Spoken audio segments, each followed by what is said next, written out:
Hello friends, I am Bhani Ramdal. Welcome in online agriculture e platform. Student, आज का lecture आज के स्पेशल डे के नाम। आज है 1 जून और आज है world Milk day. World Milk day क्यों सेलिब्रेट किया जाता है, किसकी रिकमेंडेशन पे सेलिब्रेट किया जाता है, कब से सेलिब्रेट किया जाता है, कुछ इस तरह के फैक्ट तो मैं आपको बताने वाला हूं ही। लेकिन उसके साथ साथ आज मैं आपको जो मिल्क टॉपिक है वो आपको कंप्लीट करवाने वाला हूं। कोई सा भी आपका एग्रीकल्चर से रिलेटेड कॉम्पिटिटिव एग्जाम है उसके लिए ये लेक्चर बहुत ही प्रभावी रहने वाला है। ये मान के चलिए हर एक कॉम्पिटिटिव एग्जाम में 1 या 2 क्वेश्चन मिल्क टॉपिक से आते ही आते हैं। इसका मतलब आज के इस लेक्चर से 2 क्वेश्चन आपके आने वाले, कोई भी कॉम्पिटिटिव एग्जाम है एग्रीकल्चर जिसमें एनिमल हस्बेंड्री भी है साथ में, तो उसमें भी आने वाला है। इसके साथ साथ अपने थोड़ा सा सबसे पहले वर्ल्ड मिल्क डे के बारे में बात करेंगे। देखो, वर्ल्ड मिल्क डे है वो सेलिब्रेट किया जाता है 1 जून को। यानी वर्ल्ड मिल्क डे है वो कब सेलिब्रेट किया जाता है? 1 जून को। एक क्वेश्चन तो आपका सिंपली ये बनता ही है, आजकल तो क्या है, व्हाट्सएप का प्रचलन है, टेलीग्राम का प्रचलन है, फेसबुक का प्रचलन है, सोशल मीडिया का खूब सारा प्रचलन है। जिस दिन जो डे होता है तो उसके स्टेटस वगैरह या फिर प्रोफाइल पिक वगैरह आपको देखने को मिल जाती है। चलो अच्छी बात है, उसके साथ साथ कुछ क्वेश्चन तो अपने माइंड में रह जाते हैं। तो ये तो आपको पता ही था कि आज वर्ल्ड मिल्क डे है। बात अब ये आती है कि ये वर्ल्ड मिल्क डे है ये कब से बनाया जाने लगा है। देखो, मेरा जो लेक्चर है इसमें आज मैं कंटेंट आपको हिंदी व इंग्लिश दोनों में देने वाला हूं। सिर्फ मैं यहाँ पे एक आधा जो पैराग्राफ है ये वर्ल्ड मिल्क डे के लिए सिर्फ ये इंग्लिश में है। तो हिंदी जो भी रीडर्स है या फिर जो हिंदी में पढ़ने वाले हैं तो घबराइए मत, मैं साथ साथ में एक्सप्लेन कर देता हूं। आगे का कंटेंट हिंदी में रहने वाला है। In 2001, World Milk Day was established by the Food and Agriculture Organization. Food and Agriculture Organization ने वर्ल्ड मिल्क डे है उसको निर्धारित किया। किस तारीख को निर्धारित किया? 1 जून को। कब से स्टार्ट किया सेलिब्रेट करना? 2001 से। ऑफ द यूनाइटेड नेशन में to recognise the importance of milk as a global food. ये वर्ल्ड मिल्क डे इसलिए सेलिब्रेट करना स्टार्ट किया गया ताकि जो दूध की पहचान है, एक तरह से भी दूध है ये दुनिया में एक मुख्य भोजन की तरह काम करता है, यानी एक महत्वपूर्ण भोजन की तरह काम करता है। इसका पूरे संसार में महत्व दिखाने के लिए या पूरे संसार को महत्व समझाने के लिए ये दिन है वो सेलिब्रेट किया जाने लगा। And to celebrate the dairy sector, है ना, each year since the benefit of milk and dairy products have been actively promoted around the world, including how dairy supports the livelihood of 1 billion peoples। देखो, धीरे धीरे दिन प्रतिदिन जो दूध है उसका महत्व बढ़ता जा रहा है पूरे विश्व में। कोई ऐसा नहीं कि पर्टिकुलर ये इंडिया या किसी दूसरी कंट्री के कोने तक ये सीमित है, पूरे वर्ल्ड में इसकी जो इंपॉर्टेंस है वो इंक्रीज होती जा रही है। ठीक है, ये लगभग मान के चलो कि 1 बिलियन पीपल्स है, 1 बिलियन लोग हैं, उनके ये जीने का साधन है, उनके लिए रोजगार जनरेट करने का काम करता है, रोजगार उत्पन्न करता है। यानी उनके मतलब जो रोजगार का या रोजी रोटी का जो साधन है वो डेयरी साइंस ही है। ठीक है, मतलब दूध उत्पादन से संबंधित ही उनका रोजगार है। तो जाहिर सी बात है कि मिल्क जो है वो एज ए फूड भी पूरे वर्ल्ड में सर्व होता है, प्लस उनके इनकम का सोर्स भी होता है। दिस ईयर, इस साल 2021 की बात कर रहा हूं मैं, our theme will focus on sustainability in the dairy sector with the message around the environment, nutrition and socio economics, है ना। देखो, इस बार की जो थीम है वो ये है कि जो मिल्क प्रोडक्शन है वो सस्टेनेबल होना चाहिए। सस्टेनेबल बोले तो टिकाऊ होना चाहिए, है ना। टिकाऊ का मतलब यहाँ ये है कि हम कोई इन्वायरमेंटल एडवर्स इफेक्ट न डालें, लोगों को मिलावटी दूध न दें, है ना, और अच्छे से अच्छे दूध उत्पादन करें और लोगों को ज़्यादा से ज़्यादा हेल्थी बनाएं। तो इसमें इन्वायरमेंट, न्यूट्रिशन और सोशियो इकोनॉमिक्स तीनों चीज़ों को ही कंसिडर्ड करते हुए इसको सस्टेन रखना इस साल का थीम है 2021 का।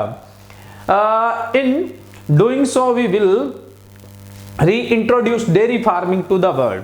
इसके लिए हम क्या है, पूरी दुनिया में डेयरी को फिर से री इंट्रोड्यूस कर रहे हैं। और किस तरह से री इंट्रोड्यूस कर रहे हैं? सस्टेनेबिलिटी के साथ। इस सस्टेनेबिलिटी में अपने क्या ध्यान रखना है? इन्वायरमेंट का ध्यान रखना है हमें, और किस चीज का ध्यान रखना है? न्यूट्रिशन का ध्यान रखना है, और इसके साथ हमें किस चीज का ध्यान रखना है? सोशियो इकोनॉमिक्स है उसका भी अपने को ध्यान रखना है। तो ये बात हो गई वर्ल्ड मिल्क डे की। अब थोड़ा सा आपको मैं डिफरेंस बता देता हूं, कई बार हम कंफ्यूज हो जाते हैं। नेशनल मिल्क डे, जो नेशनल मिल्क डे है, राष्ट्रीय दूध दिवस है, वो अपने 26 नवंबर को सेलिब्रेट किया जाता है। वर्ल्ड मिल्क डे है वो तो 1 जून यानी 1 जून को सेलिब्रेट किया जाता है। वर्ल्ड मिल्क डे पूछ ले तो यहां पे मैं बात कर रहा हूं नेशनल मिल्क डे। तो नेशनल मिल्क डे की बात कर ले तो 26 नवंबर को सेलिब्रेट किया जाता है। और इसको सेलिब्रेट किए जाने के पीछे कारण क्या है? इसके पीछे कारण है भारत के अंदर जो व्हाइट रिवॉल्यूशन, श्वेत क्रांति लेके आए थे, यानी ऑपरेशन फ्लड के जो जन्मदाता थे वर्गीस कुरियन, ऐसे दूसरे भारतीय जिनको खाद्य पुरस्कार मिला था, वर्ल्ड फूड प्राइज यानी विश्व खाद्य पुरस्कार जिनको मिला था, मैं उनकी बात कर रहा हूं, बहुत बड़ी हस्ती है। इन्होंने श्वेत क्रांति, ऑपरेशन फ्लड है उसको जन्म दिया, एक तरह से कहने का मतलब एक दूध उत्पादन में ये क्रांति लेके आए थे। आज इनकी बदौलत भारत विश्व में दूध उत्पादन में प्रथम स्थान पर है।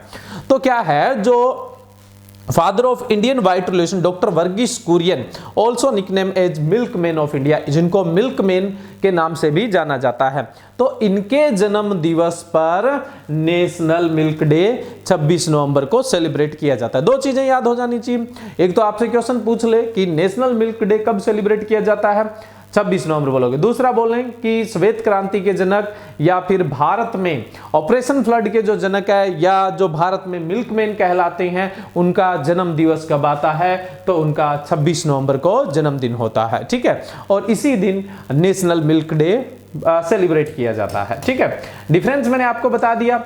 अब देखो, आपको यह अच्छी तरह से पता होना चाहिए कि पूरे विश्व के अंदर दूध उत्पादन में जो फर्स्ट कंट्री है, फर्स्ट लीडिंग कंट्री जो है वो कौन सी है? इंडिया है। ठीक है, अगर उसके बात करें तो सेकंड पोजीशन पे जैसे यूएसए आता है, यूनाइटेड स्टेट ऑफ अमेरिका आता है, फिर चाइना आता है, फिर पाकिस्तान आता है, फिर ब्राजील आता है।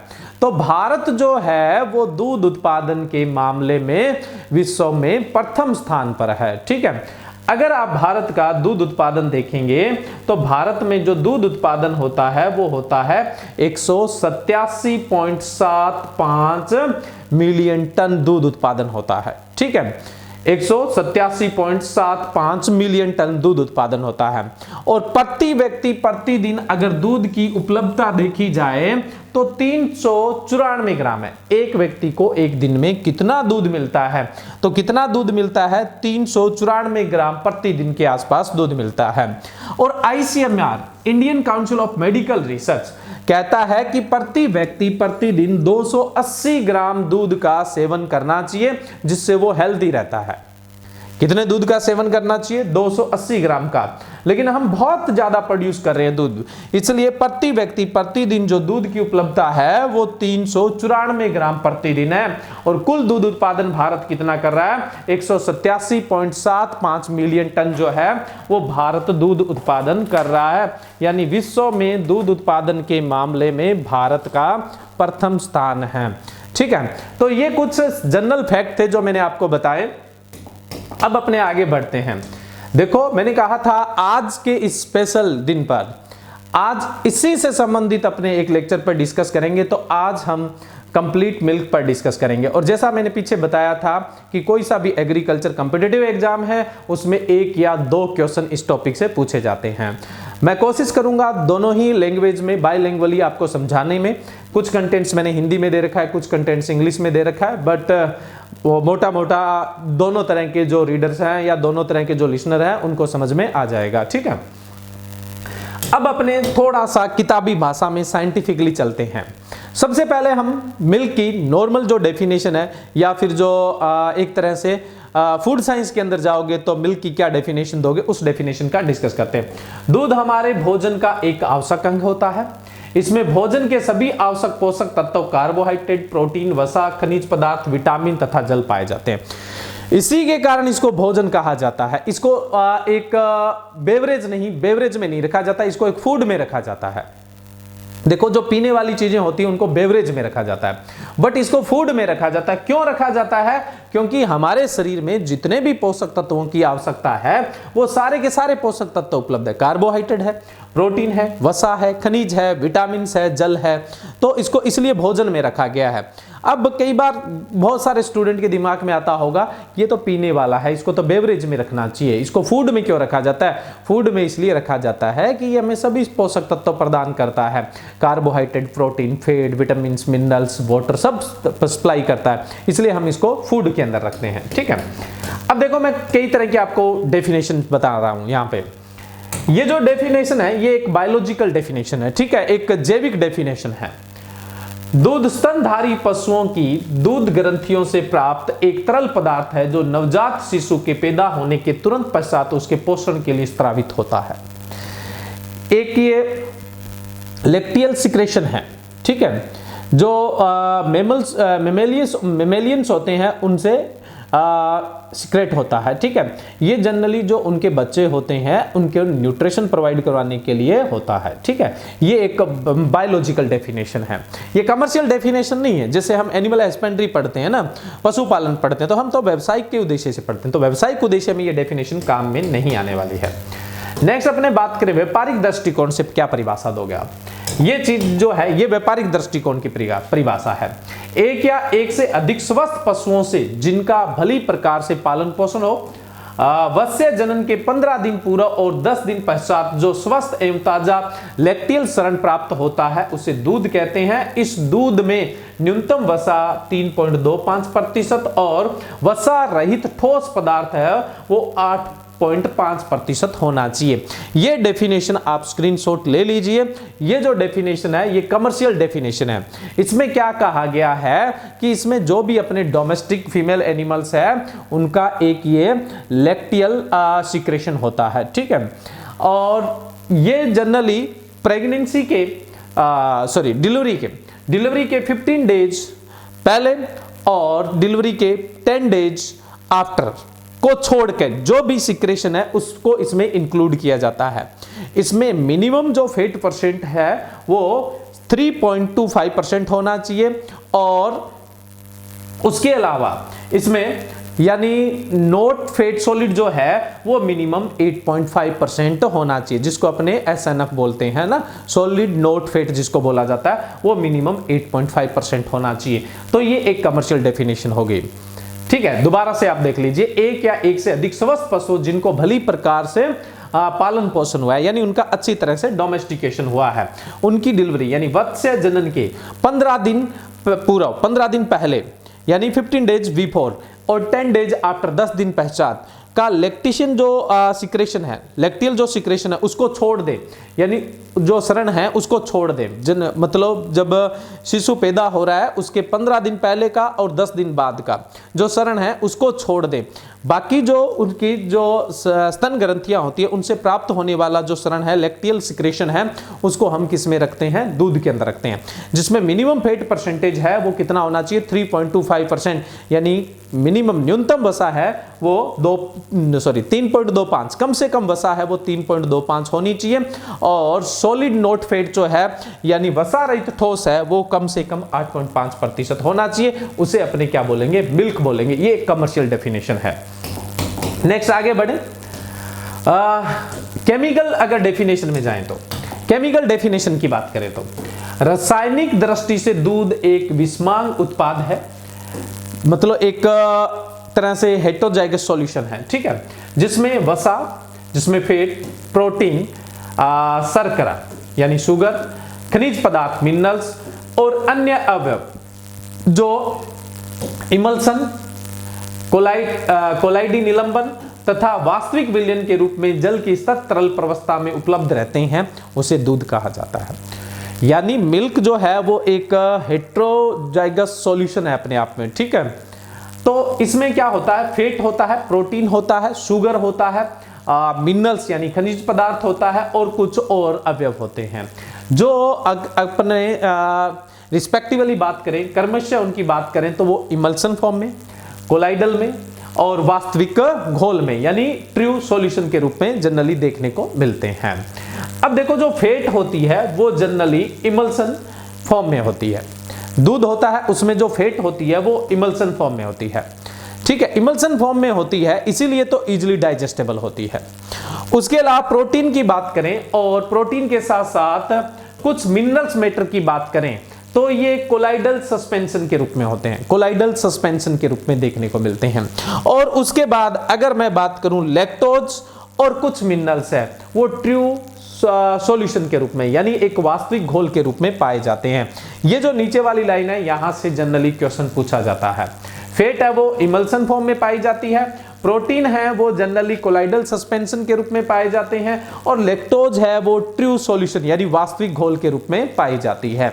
यहां से एक इंपॉर्टेंट क्वेश्चन पुट होता है, ये आपको ध्यान में रखना है, अच्छे से ध्यान में रखना है, ठीक है।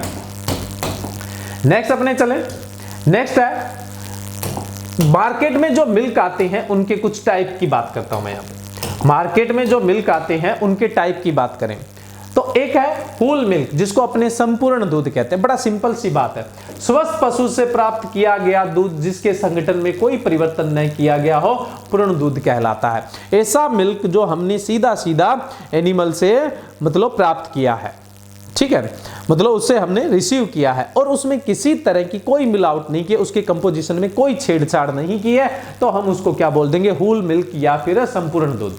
पूर्ण दूध में वसा तथा वसाहीन ठोस पदार्थ की न्यूनतम मात्रा गाय के दूध में 3.5 वसा और वसा रहित जो ठोस है, वसा बोले तो फैट और वसा रहित ठोस बोले तो SNF बोल देते हैं ना, सॉलिड नॉट फैट जिसको बोल देते हैं, वो क्रमश कितना होना चाहिए, रिस्पेक्टिवली कितना होना चाहिए 3.5, 3.5 और कितना होना चाहिए 8.5 होना चाहिए। अगर वहीं पे अपने बफेलो भैंस की बात करते तो फैट कितना 6 और जो वसा रहित ठोस है यानी SNF है वो कितना होना चाहिए 9% होना चाहिए। बाकी देखिए ये जो यहाँ पे स्टैंडर्ड है अलग अलग स्टेट के अलग अलग है। कई बार आपने देखा होगा कि किसी बुक में गाय के दूध में मिनिमम फैट परसेंटेज ये मिलता है, किसी में अलग मिलता है। इसके पीछे एक रीजन होता है, इसके पीछे रीजन है अलग अलग स्टेट के जो डेयरी डिपार्टमेंट्स है या एनिमल हस्बेंड्री डिपार्टमेंट्स जो है या लाइफ स्टॉक डिपार्टमेंट्स है, उनके अपने अपने स्टैंडर्ड होते हैं, उस वजह से ये वेरिएशन है। कोई बड़ा वेरिएशन नहीं होता क्योंकि अलग अलग स्टेट के अंदर अलग अलग जो ब्रीड्स है वो होती है और उनका जो मिल्क कंपोजिशन होता है वो फ्लक्चुएट होता है, उस ऊपर नीचे होता है, उसमें किसी तरह का कोई डाउट नहीं है।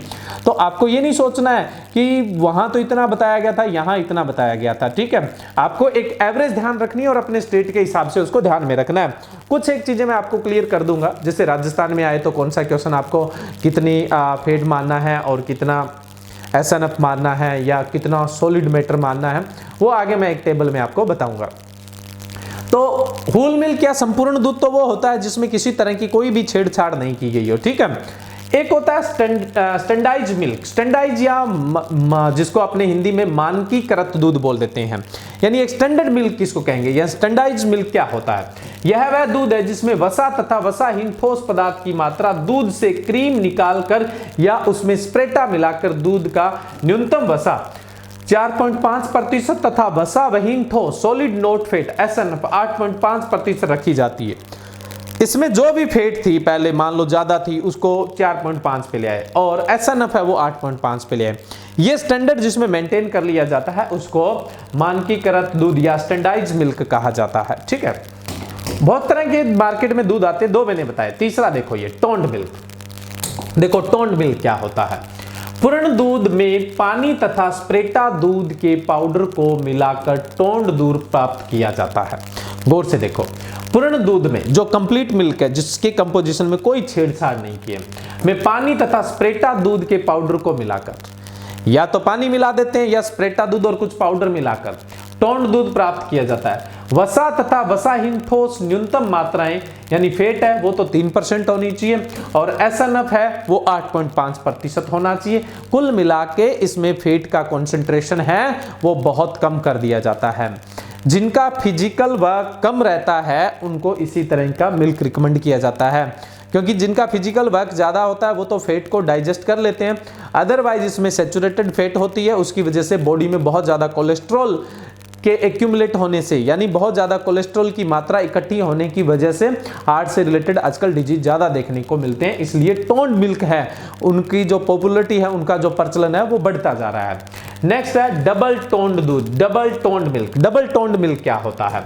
वसा तथा वसा विहीन ठोस की न्यूनतम मात्राएं, वसा 1.5, इसमें पानी मिला के पतला कर दिया जाता है या इससे फेट निकाल ली जाती है। तो इसमें जो वसा है, फेट है, वो 1.5% होगी और जो एसएनएफ है वो कितना होगा? 9% होगा। एसएनएफ बढ़ाने के लिए अपने क्या करते हैं, जो स्प्रेटा दूध होता है उसका पाउडर है वो इसमें ऐड कर दिया जाता है। ये डबल टोन मिल्क है। जिनके हार्ट की प्रॉब्लम या कुछ इस तरह की दिक्कत होती है या होने की संभावना है, जिसमें ओबेसिटी यानी मोटापा है, तो उनको रिकमेंडेशन दी जाती है कि डबल टोन्ड मिल्क है वो यूज किया जाए। नेक्स्ट है अपने पुनः रचित दूध, रिकंसिटिएटेड मिल्क। रिकंसिटिएटेड मिल्क क्या होता है? देखो, जब दूध के पाउडर को पानी में घोलकर दूध तैयार किया जाता है, पहले तो मिल्क से अपने पाउडर तैयार किया, जो मिल्क पाउडर है उसको पानी में घोला और फिर हमने उसमें दूध तैयार किया। पानी में घोलकर पानी में दूध के पाउडर को डाला और दूध तैयार किया। तो इसमें एक भाग यानी 1 पार्ट तो मिल्क पाउडर, दूध पाउडर लेते हैं, 7 से 8 भाग पानी, 7 to 8 जो पोर्शन होता है वो वाटर का लेते हैं। तो इसे अपने रिकंसिटिएटेड मिल्क कहा जाता है। ठीक है, दोबारा से हमने मिल्क तैयार किया, रिकंसिटिएटेड मिल्क। क्यों जरूरत पड़ती है? देखो, जो ताजा दूध होता है तरल अवस्था में, उसको हम लंबे समय तक प्रिजर्व तो नहीं कर सकते हैं, बट अगर हम उस दूध से पाउडर तैयार कर लें और पाउडर तैयार करने के बाद भी हम उस दूध का पाउडर तैयार कर लें, पाउडर तैयार करने के बाद उसको लॉन्ग टर्म के लिए अपने प्रिजर्व कर सकते हैं। जब अपने को दूध की नीड पड़े तब उस पाउडर को अपने घोल के वापस रिकंसिस्ट्रेट कर लेंगे, यानी वापस से दूध तैयार कर लिया जाएगा। इसलिए इसको पुनः रचित मिल्क या रिकंस्टिट्यूटेड मिल्क कहा जाता है। नेक्स्ट है पुनः संयोजित दूध, रिकम्बाइंड मिल्क। देखो, एक रिकंस्टिट्यूटेड मिल्क था और दूसरा रिकॉम्बाइंड मिल्क। रिकॉम्बाइंड मिल्क यानी रिकॉम्बिनेशन हुआ है उसका। क्या रिकॉम्बिनेशन का मतलब है यहाँ पे? वह दूध जो बटर ऑयल, स्प्रेटा दूध पाउडर तथा पानी की निश्चित मात्राओं को मिलाकर तैयार किया जाता है। देखो, बटर ऑयल ये फैट जनरेट करने के लिए, स्प्रेटा दूध बाकी जो दूध के अवयव है वो तैयार करने के लिए, और उसके अंदर पानी डालकर। अगर फिर अकेला हम मिल्क पाउडर डाल के तैयार करते हैं तब तो हम रिकंस्टिट्यूटेड मिल्क बोलेंगे। अगर हम दूध के पाउडर के साथ साथ उसके अंदर बटर ऑयल भी ऐड कर रहे हैं तब हम इसको रिकम्बाइंड मिल्क बोलेंगे, यानी पुनः संयोजित दूध बोलेंगे। ठीक है, जिसमें वसा तथा वसाहीन ठोस की न्यूनतम मात्राएं, इसमें फैट का स्टैंडर्ड रखा जाएगा। मिनिमम फैट है वो 3%, वसा है वो 3% होनी चाहिए, और अगर अपने बात करें एसएनएफ की तो एसएनएफ है वो 8.5%, वसा रही ठोस है वो 8.5% होना चाहिए। ठीक है, नेक्स्ट अपने बात करें पूरित दूध यानी फिल्ड मिल्क किसे बोलते हैं? जब पूर्ण दूध में से दुग्ध वसा को निकालकर, पूर्ण दूध में से जो मतलब बिल्कुल पशुओं से प्राप्त ताजा दूध है एक तरह से, जिसमें कोई छेड़छाड़ नहीं की, जब पूर्ण दूध में से दूध वसा को निकालकर उसके स्थान पर वनस्पतिक वसा को स्थापित कर दिया जाता है तो उसे पूरित दूध कहा जाता है। ऐसा क्यों किया जाता है? देखो, एक तो दूध की जो वसा होती है वो ज्यादा दामों में बिकेगी, घी महंगे दाम में बिकेगा। दूसरा, वो सेचुरेटेड होती है तो जो हार्ट वगैरह के पेशेंट होते हैं उनके लिए प्रॉब्लम। तो यहाँ अनसेचुरेटेड जो भी वेजिटेटिव फैट होती है वो इसके अंदर यूज कर ली जाती है, तो उसको अपने पूरित दूध या फिल्ड मिल्क कहा जाता है। अब देखो, अब हम बात करते हैं दूध के अवयवों की, है ना। थोड़ा सा लेक्चर में डिटेल में लेके चल रहा हूं, लेकिन कोशिश करूंगा कि आपकी किसी भी कॉम्पिटिटिव एग्जाम में यहां से क्वेश्चन बाहर ना जाए। ठीक है, तो इसलिए थोड़ा सा अपने डिटेल में चल रहे हैं। तो हम अब बात करते हैं कंपोनेंट्स ऑफ मिल्क, दूध के अवयव की। देखो, दूध के अवयव में जो सबसे ज्यादा वैल्यू वाला है, जिसकी कमर्शियल वैल्यू ज्यादा है, जिस कंपोनेंट्स के, उसी से स्टार्ट करते हैं। वो है सबसे पहले दुग्ध वसा, मिल्क फैट, है ना, जिसकी इकोनॉमिक वैल्यू सबसे ज्यादा है, और दूध के अंदर सबसे ज्यादा घटने बटने वाला, है ना, सबसे ज्यादा इंक्रीज और डिक्रीज होने वाला जो कंपोनेंट्स है, जो अवयव है, वो कौन सा है? वसा है, यानी फैट है। दुग्ध वसा दूध का एक मुख्य अवयव है जो कि सबसे अधिक भिन्नता रखता है। मैंने कहा था ना, सबसे ज्यादा बढ़ने और घटने वाला जो होता है। इसके भी कंपोजिशन में एनिमल टू एनिमल डिफरेंस होता है। वसा दूध में इमल्सन फॉर्म यानी पायस के रूप में पाई जाती है। ठीक है, इंपॉर्टेंट क्वेश्चन है, मैंने पीछे भी कहा था आपको। इसलिए आसानी से पच जाता है। दूध में उपस्थित वसा गोलिकाओं के रूप में पाई जाती है, जिसे आसानी से दूध से अलग किया जा सकता है। दूध की वसा के मुख्य अवयव वास्तविक वसा यानी ट्रू फैट होती है, उसके अलावा फास्फोलिपिड्स होते हैं। फास्फोलिपिड्स हमारी बॉडी में बहुत तरह के इंपॉर्टेंट रोल प्ले करते हैं, ठीक है। स्टीरोल्स होते हैं, समतंत्र वसीय अम्ल पाए जाते हैं। ये दूध में पाई जाने वाली वसा का कंपोनेंट। ट्रू फैट है, फास्फोलिपिड्स है, स्टीरोल्स है और फ्री फैटी एसिड है, यानी समतंत्र वसीय अम्ल है। ये दूध में पाई जाने वाली यानी जो मिल्क फैट है, दूध में पाई जाने वाली वसा, इसके ये कंपोनेंट्स है।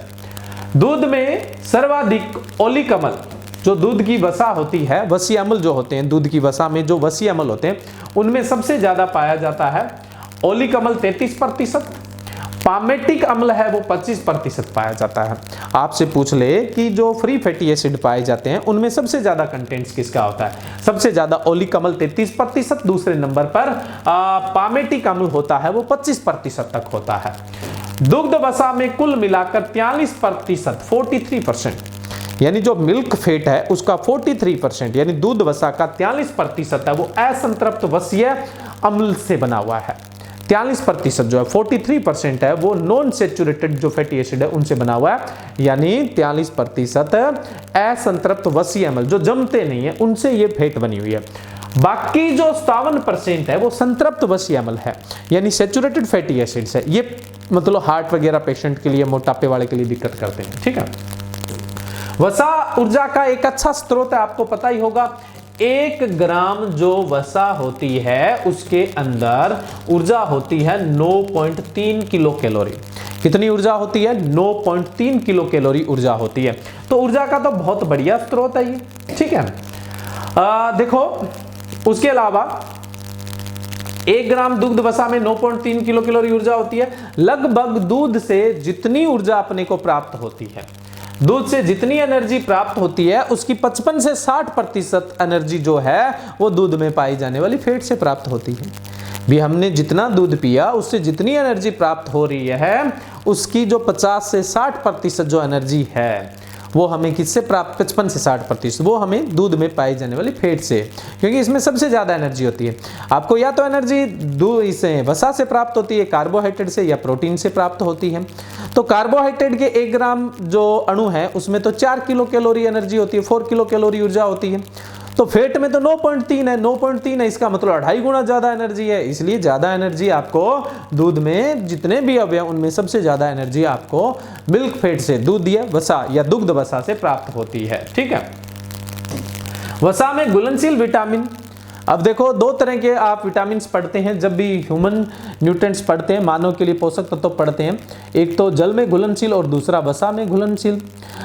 जल में घुलनशील यानी वाटर सोल्यूबल है वो तो BOC है, और जो फैट सोल्यूबल है वो ADEK। तो ये जो फैट है वो हमें ADEK जो विटामिन है वो प्रोवाइड करवाती है।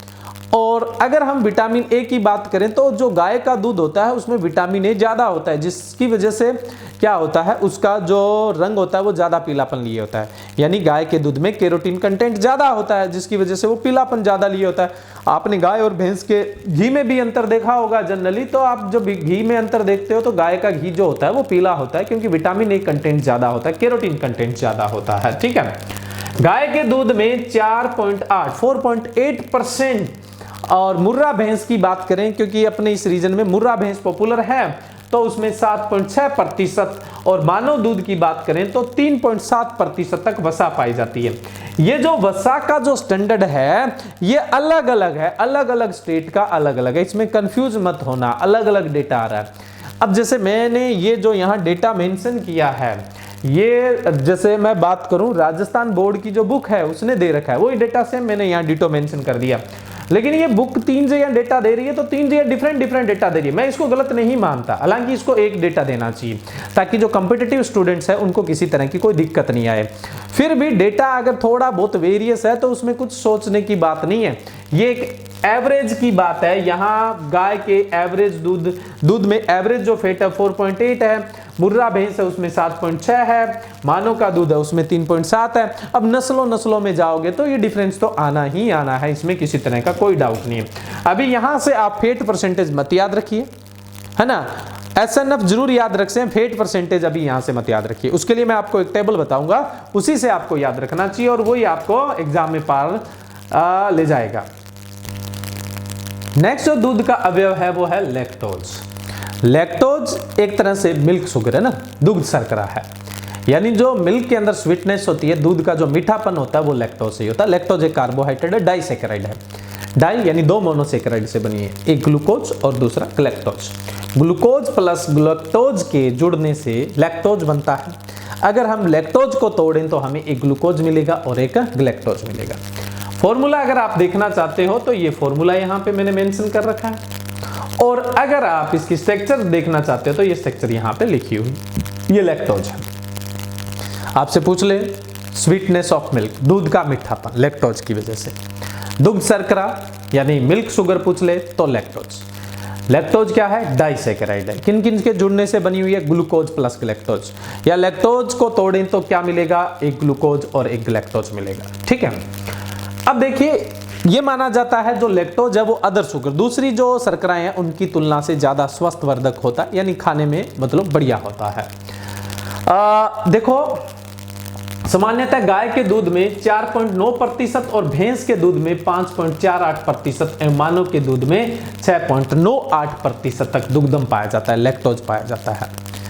देखो दूध के अंदर जो सबसे कम घटने बढ़ने वाला जो कंपोनेंट है, सबसे कम मतलब डिक्रीज इंक्रीज होने वाला कंपोनेंट्स अवयव जो है वो कौन सा होता है? लैक्टोज होता है। अब देखो दूध के अंदर जो सूक्ष्म जीव पनपते हैं जैसे लैक्टोबैसिलस है या स्ट्रेप्टोकोकस है, तो वो किसको खाकर फर्मेंटेशन करते हैं? लैक्टोज को ही खाकर फर्मेंटेशन करते हैं ना। किस पर फर्मेंटेशन करते हैं? वो लैक्टोज पे ही फर्मेंटेशन करते हैं। तो दूध के फटने का जो कारण होता है वो माइक्रो ऑर्गेनिज्म होते हैं। उन माइक्रो ऑर्गेनिज्म का जो फूड होता है वो कौन सा होता है? लैक्टोज होता है। ठीक है, लैक्टोबैसिलस या स्ट्रेप्टोकोकस आपने सुने होंगे, जो दूध को दही में कन्वर्ट कर देते हैं, दूध को पनीर में कन्वर्ट कर देते हैं, तो उनका फूड क्या होगा? लैक्टोज होगा। ठीक है, नेक्स्ट आगे बढ़े अपने। नेक्स्ट अगला जो कंपोनेंट है वो है प्रोटीन। ठीक है, देखो यह दूध के अन्य मुख्य अवयव में, मुख्य अवयव कौन से थे जी? फैट था, उसके बाद अगला लैक्टोज था, तो प्रोटीन भी एक इंपॉर्टेंट है। प्रोटीन के तो बॉडी में बहुत सारे रोल है, अपने पीछे ह्यूमन जो न्यूट्रिएंट्स है उनके अंदर डिस्कस भी किया था। प्रोटीन तो इस दुनिया में सबसे बड़ा स्ट्रक्चरल एलिमेंट्स है, संरचना निर्माण का काम करता है, और भी बहुत सारे प्रोटीन के काम होते हैं। दूध में मेनली 3 प्रकार के प्रोटीन होते हैं, कैसीन होता है, एल्बुमिन होता है और ग्लोबुलिन होता है। केसिन होता है, एल्ब्यूमिन होता है और ग्लोबुलिन होता है। सबसे ज्यादा केसिन होता है, मिनिमम 80% मिलेगा ही मिलेगा, इस बात में कोई डाउट नहीं है। बट अगर मैं इसका दूध का कंपोनेंट बताऊं, दूध में पाए जाने वाले प्रोटीन के कंपोनेंट्स बताऊं, तो केसिन 81 to 83% होता है, 81 से 83% होता है, मिनिमम 80 तो मिलेगा ही। लैक्टो एल्बुमिन दूसरे नंबर पे है, 8 से 10% होता है, और तीसरा होता है वो लैक्टोग्लोबिन होता है, कितना? 3% होता है।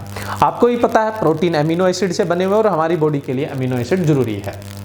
ये तीनों प्रोटीन अमीनो अम्ल की बनी होती है, सारे प्रोटीन अमीनो अम्ल के बने होते हैं। पचने से यह प्रोटीन अमीनो अम्ल में टूट जाता है, ठीक है, और इनका पाचन हो पाता है।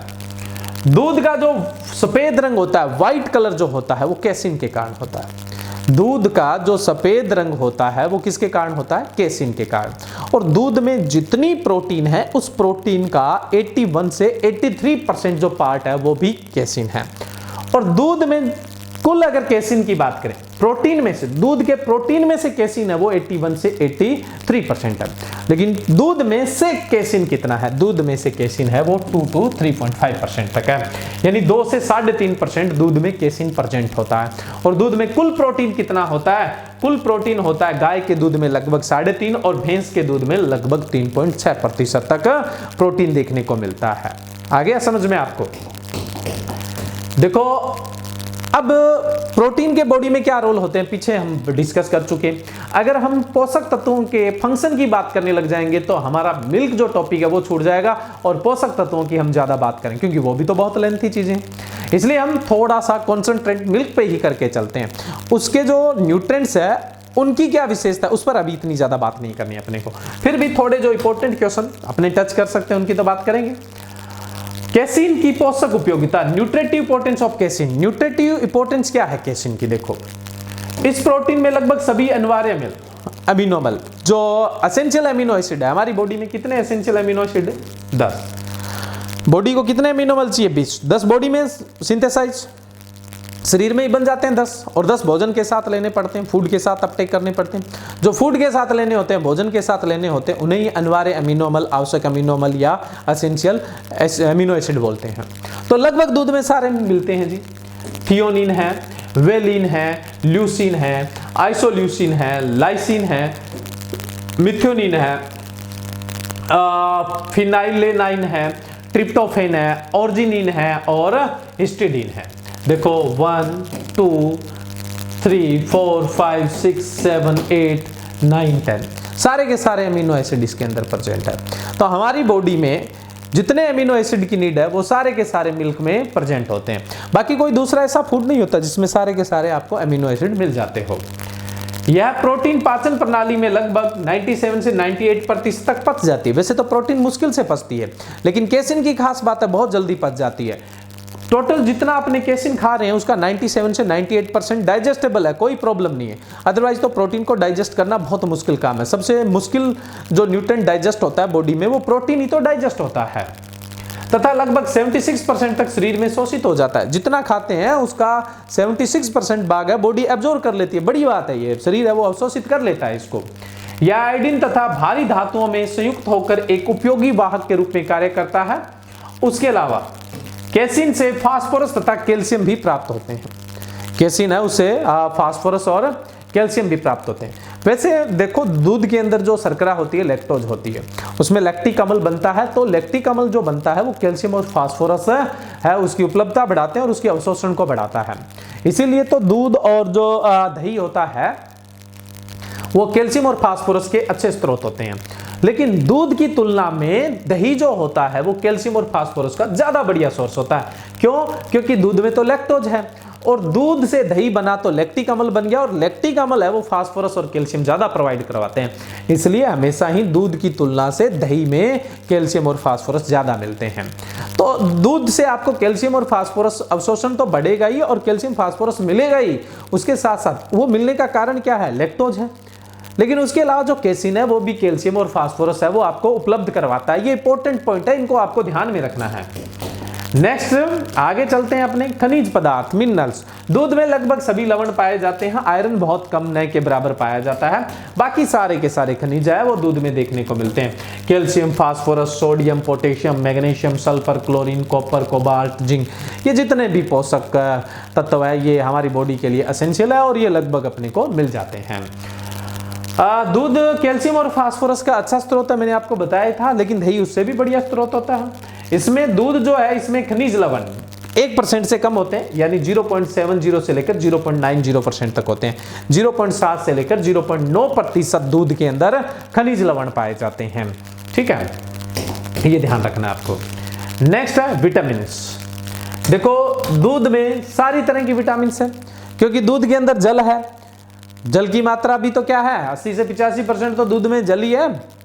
तो जल में घुलनशील विटामिन है। वसा भी है तो वसा में घुलनशील विटामिन भी है। दूध में सारे जो विटामिन है वो पाए जाते हैं, लेकिन सबसे बढ़िया जो स्रोत है दूध वो विटामिन ए का है, विटामिन ई का है और विटामिन के का है। देखो, विटामिन ई है वो प्रजनन क्षमता को बढ़ाती है। वसा में जो दूध की वसा होती है उसमें विटामिन ई अच्छी मात्रा में होता है। ठीक है, विटामिन के है वो भी दूध में अच्छा होता है, जो हमारे शरीर में रक्त में थक्का जमाने का काम कर, चोट लग जाती है, जो रक्त का बहाव होता है, ब्लडिंग होती है, उसको रोकने के लिए कोगुलेशन होता है, यानी रक्त में थक्का जमता है, वो जमाने का काम जो विटामिन के है वो करता है। दूध में अच्छी मात्रा में विटामिन के है। विटामिन ई प्रजनन क्षमता को बढ़ाता है। जो दूध की वसा है उसमें विटामिन ई भी अच्छी मात्रा में है। और बाकी विटामिन ए का दूध सबसे अच्छा स्रोत होता है, इसमें कोई डाउट ही नहीं है। और गाय के दूध में विटामिन ए कंटेंट है वो और दूध की तुलना से ज्यादा देखने को मिलता है। उसके अलावा दूध में बहुत सारे आपको एंजाइम्स भी देखने को मिलते हैं, जिनको अपने किण्वक कहा जाता है। फास्फेटेज, एमाइलेज, प्रोक्सीडेज, प्रोटीएज, केटेलेज, जेंथिन, इस तरह के जो एंजाइम है वो देखने को मिलते हैं। तो ये एक ऑर्गेनिक यानी कार्बनिक उत्प्रेरक की तरह, यानी ऑर्गेनिक कैटालिस्ट की तरह काम करता है। जो दूध है वो कार्बनिक उत्प्रेरक, ऑर्गेनिक कैटालिस्ट की तरह भी वर्क करता है। ये दूध के कंपोनेंट्स है, जितने भी मैंने यहाँ पे डिस्कस किए ये सारे के सारे मिल्क के कंपोनेंट्स है। अब हम बात करते हैं दूध के संगठन को प्रभावित करने वाले कारक। मैंने शुरू में ही कहा था आपको, अभी आप कौन से दूध में कितनी मात्रा है, किसकी कितनी मात्रा है, उस पर ध्यान मत दीजिए, मैंने कहा था आपको। उसके पीछे कारण है, एक तो मतलब ब्रीड है वो मैटर करती है, एक जलवायु है वो मैटर करती है, हम उसको खिला क्या रहे हैं, कैसे उसको रख रहे हैं, पशु खुश है, बीमार है, किस तरह, ये बहुत सारी चीजें हैं उसके कंपोनेंट्स को प्रभावित करती है। तो दूध के संगठन को प्रभावित करने वाले कारक यानी जो मिल्क है उसके कंपोनेंट्स है, उनको जो फ्लक्चुएट करता है या उन पर जो अफेक्ट डालता है वो कौन कौन से फैक्टर है। सबसे पहले पशु की जाति क्या है, यानी गाय है, भैंस है, भेड़ है, बकरी है, इन सब में अलग अलग फैट परसेंटेज है, अलग अलग प्रोटीन कंटेंट्स है, अलग अलग इनमें मिनरल्स परसेंटेज है, अलग अलग विटामिन परसेंटेज है। तो पशु पर डिपेंड करता है। जैसे भैंस के दूध में ज्यादा फैट है तो वहीं गाय के दूध में कम फैट देखने को मिलता है, इसी तरह से ना। फिर उस जाति की जो नस्ल है उसमें भी फर्क पड़ेगा। जैसे होल्स्टीन फ्रीजियन जो गाय है उसमें वसा बहुत कम है, जर्सी में विदेशी नस्लों की तुलना कर रहा हूँ अभी, उसमें फैट ज्यादा है, और उनसे ज्यादा भारतीय नस्ल की गाय है उनमें ज्यादा फैट होती है। भैंस में बात करें तो भदावरी है, उसमें तो बहुत ज्यादा फैट होता है, 13% तक फैट पहुंच जाता है। बाकी मुर्रा है उसका फैट 7% के आसपास रहता है। तो जो ब्रीड है, नस्ल है, वो मैटर करती है। उसके बाद आप पशु को खिला क्या रहे हो ना, पशु को क्या खिला रहे हो, कैसा फूड खिला रहे हो। अच्छा फूड खिलाओगे तो अच्छा कंपोनेंट्स मिलेगा, कमजोर फूड खिलाओगे तो पूर कंपोनेंट्स मिलेगा, उसमें कोई डाउट ही नहीं है। ब्यात की अवस्था क्या है, ब्याने के जस्ट बाद है, कुछ समय बाद है, उस 6 महीने बाद है, ये मैटर डिपेंड करेगा। सीजन क्या है, गर्मी में मिल्क प्रोडक्शन कम होता है, मॉनसून में मिल्क प्रोडक्शन ज्यादा होता है, कंपोनेंट्स में भी चेंजेस देखने को मिलते हैं, तो ऋतु मैटर करेगी। एज है वो मैटर करेगी, जैसे जैसे एज बढ़ती जाती है वैसे वैसे प्रोडक्टिविटी और उसके अंदर न्यूट्रिएंट्स कंटेंट्स होता है वो घटता जाता है, ठीक है। पशु की स्वास्थ्य, पशु बीमार है तो जाहिर सी बात है उसका दूध बढ़िया नहीं है, और पशु अगर हेल्थी है तो दूध उसका बढ़िया है। उसके अलावा जो पशुओं की एक्सरसाइज है यानी उसके व्यायाम से संबंधित जो गतिविधियां वो प्रभावित करती है। एक तो जो पशु खुला रह के घूम के खाता पीता चरता है वो ज़्यादा हेल्थी होता है, उसके दूध का कंपोनेंट्स अलग होगा। एक अपने बांध के पालते हैं उसके दूध का कंपोनेंट्स क्या होगा, अलग होगा। उसके अलावा हम कैसे इन्वायरमेंट में उसको रख रहे हैं, कई जगह तो लोग बहुत अच्छा मैनेजमेंट करते हैं, मतलब अच्छी जगह उसको रखते हैं, कई जगह ऐसे गंदगी में ही पड़े रहते हैं, तो वहाँ भी कंपोनेंट्स क्या होगा, प्रभावित होगा। तो ये सारी जो चीज़ें हैं, पशु से संबंधित कोई भी चीज़ आ गई ना, वो सब मिल्क के कंपोजिशन को प्रभावित करेगी। नेक्स्ट अपने बात करें दूध के भौतिक गुण क्या है, दूध की फिजिकल प्रॉपर्टी है ना, मिल्क की फिजिकल प्रॉपर्टी जो देख के, हाथ लगा के, सूंघ के, इन चीज़ों से जैसे पता लगाई जा सके, उनको अपने भौतिक गुण बोलते हैं, फिजिकल प्रॉपर्टी बोलते हैं। दूध दिखने में सफ़ेद रंग का है केसिन के कारण, स्वाद मीठा है लैक्टोज के कारण। केसिन ये तो उसके कंपोनेंट्स हो गए, हमें थोड़ी पता है दूध सफ़ेद है उसके पीछे कारण क्या है, वो तो हमने उसकी केमिकल स्टडी। तो फिजिकल प्रॉपर्टी में क्या आएगा, दूध सफ़ेद रंग का होता है, दूध मीठा होता है ना, स्वीट होता है, ठीक है। और दूध का अपेक्षिक घनत्व तो जो स्पेसिफिक ग्रेविटी होती है, ये इंपॉर्टेंट है। स्पेसिफिक ग्रेविटी जनरली गाय के दूध की जो स्पेसिफिक ग्रेविटी होती है, अपेक्षिक घनत्व जो होता है 1.028 से 1.030 होता है। वहीं पे अगर भैंस के दूध की बात करें तो 1.030 से लेकर 1.032 तक होता है। ये गाय दूध का अपेक्षित घनत्व स्पेसिफिक ग्रेविटी है, ठीक है। तो ये यहाँ पे आगे लिखा हुआ भी था। नेक्स्ट है दूध का पीएच। दूध होता है वो स्लाइटली एसिडिक नेचर का होता है, हल्का अम्लीय प्रकृति का होता है। दूध का पीएच 6.4 से 6.7 होता है। बॉइलिंग पॉइंट की बात करें तो दूध जो बॉयल होता है, उबलता है वो 101 डिग्री सेल्सियस पे।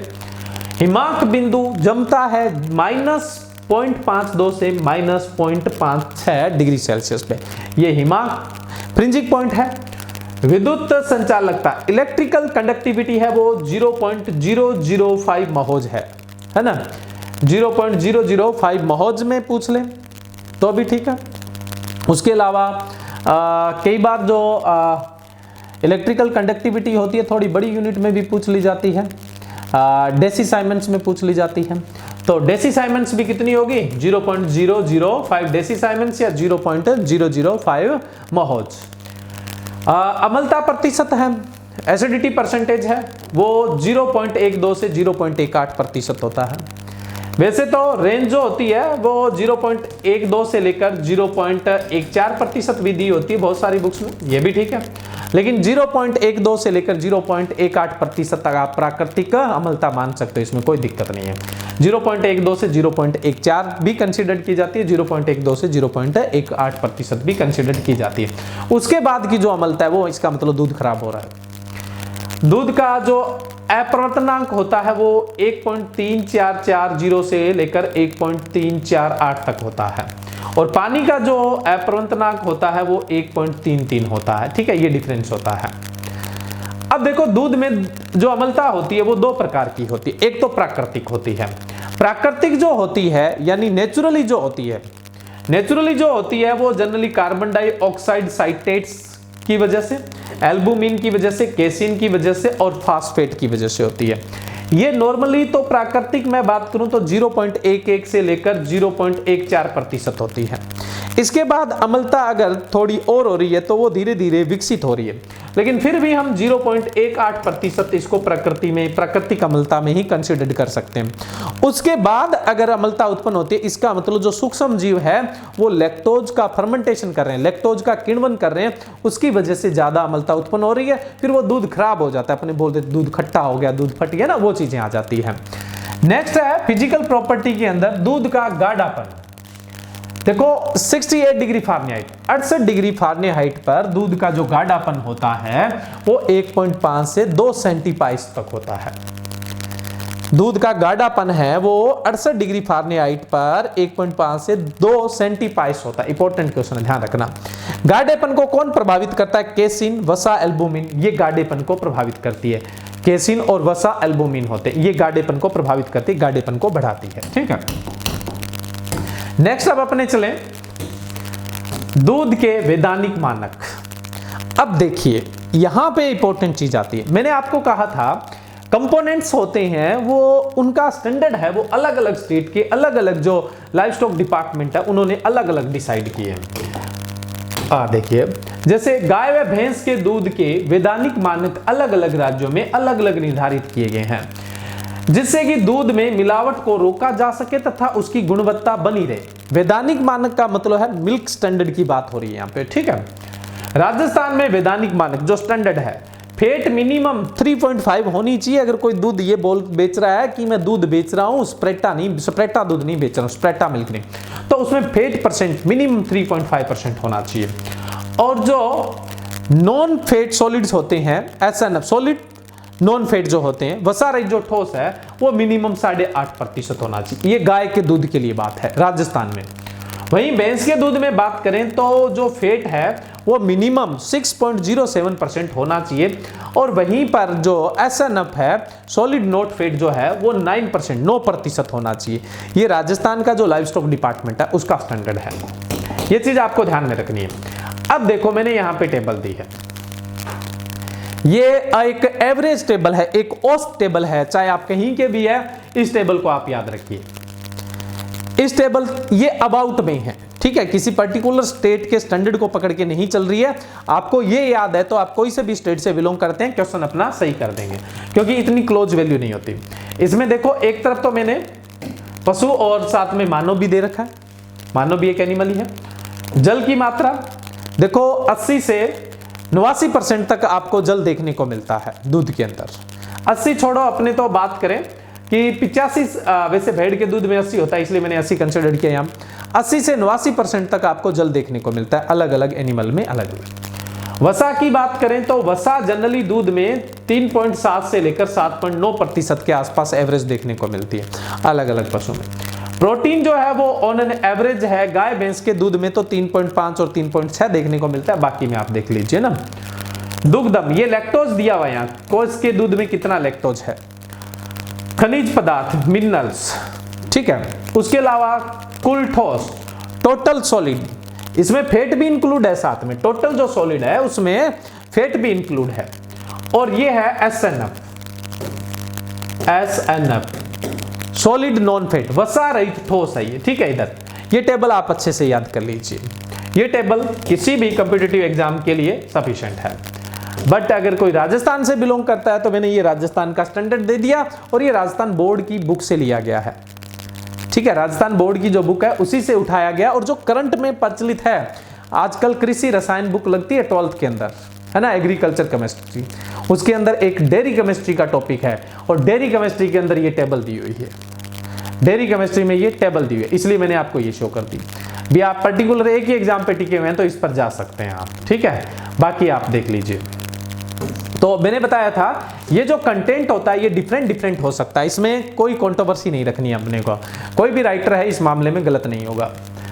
अब बात आती है स्वस्थ दूध उत्पादन। देखो आज के इस लेक्चर में मिल्क लगभग मैं आपको पूरा करवा दूंगा, कोई इक्का दुक्का क्वेश्चन बचेगा तो अलग बात है, हम इसके मिल्क के एनालिसिस तक जाने वाले हैं। सेपरेटा दूध इसमें नहीं रखेंगे क्योंकि वो क्रीम और सेपरेटा दूध एक साथ पढ़ा जाता है। स्वस्थ दूध उत्पादन, स्वस्थ पशुओं से प्राप्त हेल्थी जो एनिमल्स हैं और साफ सुथरे हैं उनसे जो मिल्क रिसीव किया जाता है वही स्वस्थ होता है। तो स्वच्छ और स्वस्थ दो जो पशु होता है उससे प्राप्त दूध होता है वही स्वस्थ दूध होता है, उसमें क्या है ना। देखो दूषित होने के कारण दूध गंदा है, उसके अंदर किसी तरह का गंदगी जो मिल रही है उसके पीछे कारण क्या हो सकता है।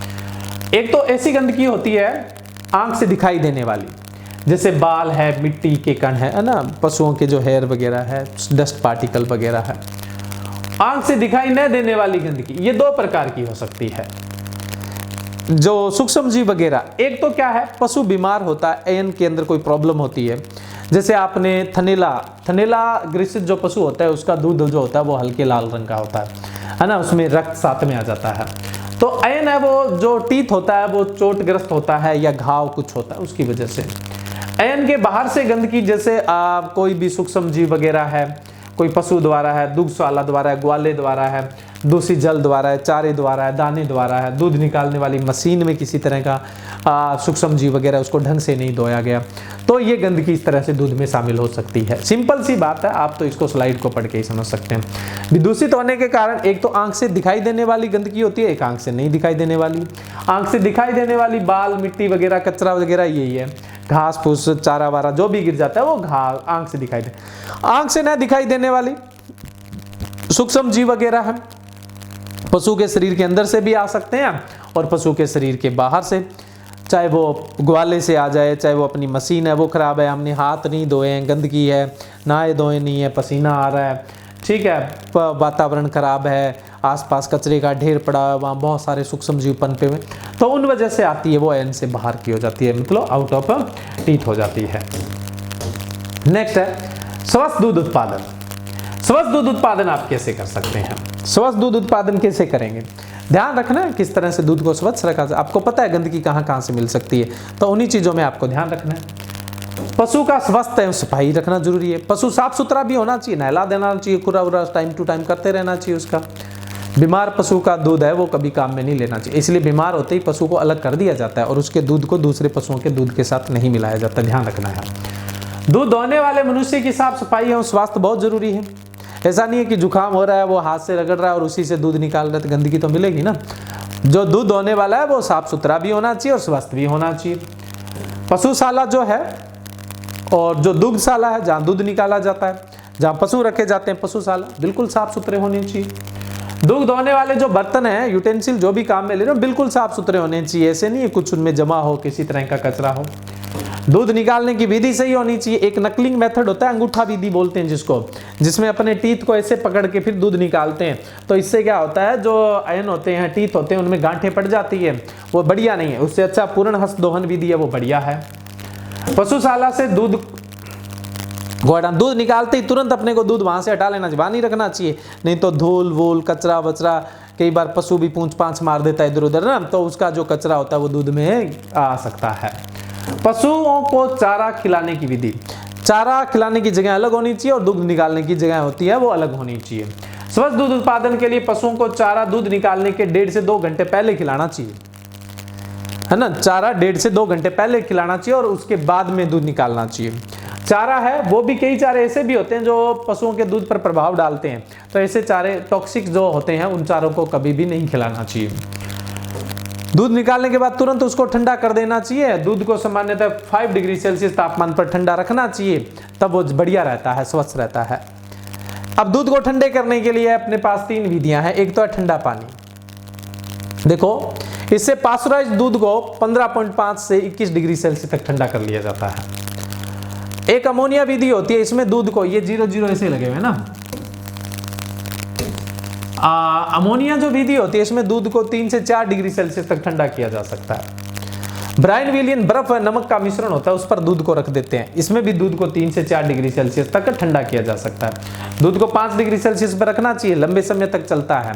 सूक्ष्म जीव होते हैं वो निष्क्रिय रहते हैं, तो वो गतिशील नहीं हो पाते, इसलिए दूध लंबा चलता है, उसमें किण्वन यानी दूध फटता नहीं है जल्दी, या दूध खट्टा नहीं होता है जल्दी। नेक्स्ट है पास्चुरीकरण, पास्चुराइजेशन। देखिए दूध को परिरक्षित करने के हमारे पास 2 विधियां हैं। एक स्थायी विधि है, स्थायी विधि तो स्टरलाइजेशन होती है, निर्जीवीकरण होती है। एक हमारे पास है अस्थायी विधि जिसको हम पास्चुरीकरण बोलते हैं। ज्यादातर जो दूध है हम उसको पास्चुरीकृत ही करते हैं, और उसको जो फ्लेक्सिबल पाउच होते हैं उनमें ही पैक किया जाता है।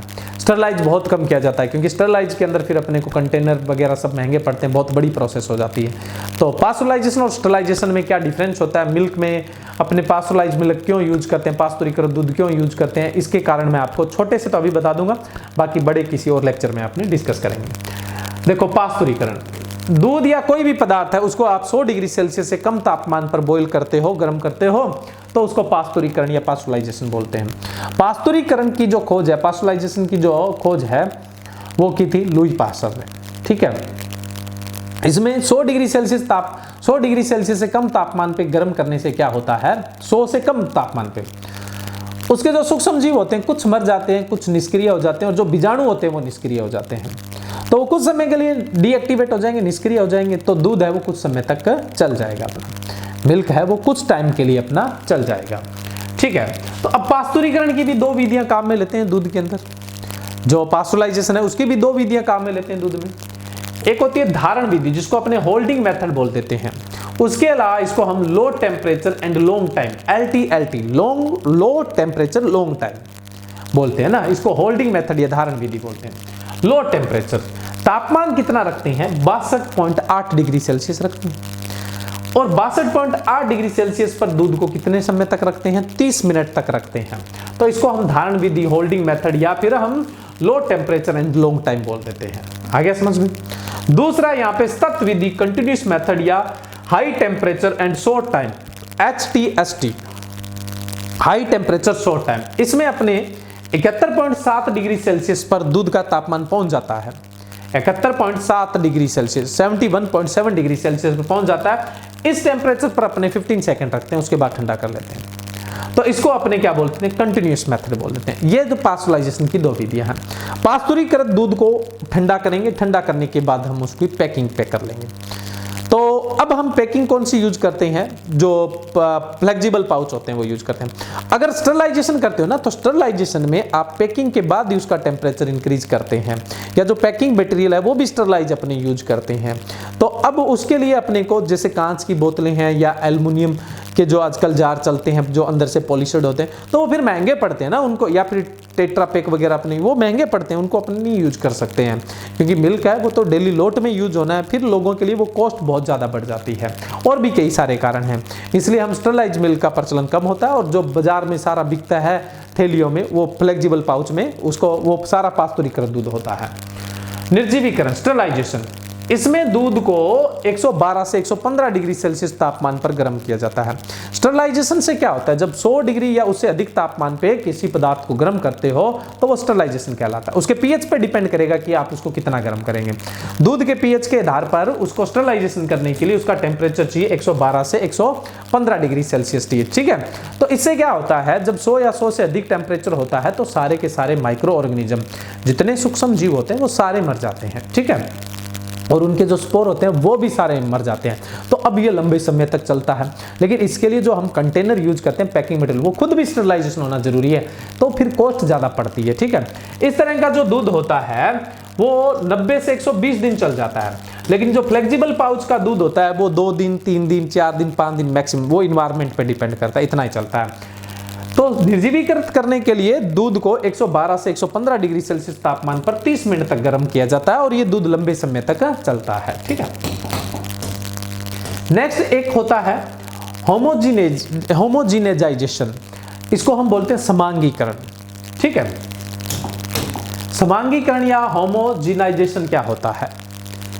यह दूध की वह प्रक्रिया है जिसके अंदर जो दूध के अंदर वसा की गोलिकाएं होती है उनको अपने क्या कर देते हैं, उनको साइज छोटा छिन भिन्न करके इतना साइज छोटा कर देते हैं कि वो दूध के अंदर ही क्या है, एक मतलब सस्पेंशन के रूप में बनी रहे लगातार, मतलब लगातार वो बनी रहे, वो लगातार क्या है, और दूध के अंदर बनी रहे।